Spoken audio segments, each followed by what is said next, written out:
புவிக்கு வந்து சுத்தமா ஸ்விங்கும் வரல, சுத்தமா சீமும் வரல. அவர் போடுற லென்த்லயுமே டைமிங் நிறைய கிரியேட் ஆயிருது. டைமிங் கிரியேட் ஆகிட்டையும் அவர் பேச யூஸ் பண்ணி ஈஸியா கனெக்ட் பண்ணிடுறாங்க. ரொம்ப ப்ரெடிக்டபிளா போடுறாரு.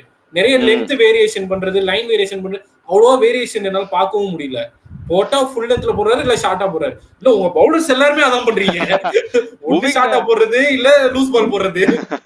புவி கிட்ட என்ன பெரிய இதுனா, நீ சொன்ன அந்த ஒரு வேர்ட் கரெக்ட், ப்ரெடிக்டபிளா இருக்கா சொன்ன. அதான் அந்த ஆயுஷ் மாத்திரை, அந்த பையன் 17 வயசு பையன், அவன் கெஸ் பண்ணி ஆடுறான்.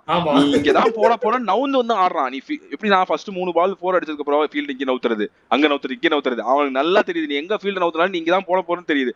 நவுந்து வந்து ஆடினான். அவ்வளவு ப்ரெடிக்டபிளா இருந்தாப்ல. கடைசி ஓவர்ல 2 ஓவர்ல அதான் ஃபர்ஸ்ட் 2 ஓவர்ல ரன் கொடுத்துட்டு போயிட்டு கடைசி 2 ஓவர்ல சார் இருங்க சார் கொஞ்சம் வெயிட் பண்ணுங்க நான் போட்டு கொடுக்குறேன் இருங்க அப்படின்னு சொல்லி கடைசி 2 ஓவர்ல மேட்ச் பண்றாரு. டெத் ஓவர்ல புவி சூப்பர், அதை நான் எதுவும் சொல்ல மாட்டேன். ஆனா ஃபர்ஸ்ட் 2 ஓவர்ல நீங்க இப்படி ரன்ஸ் கொடுத்தீங்கன்னா, ஃபார் எக்ஸாம்பிள் பிளே ஆஃப்ஸ்ல வந்து நீங்க எம்ஐயோ ஜிடியோ ஆடுறீங்கன்னா அவங்க டாப் ஆர்டர் சூப்பரா இருக்குது.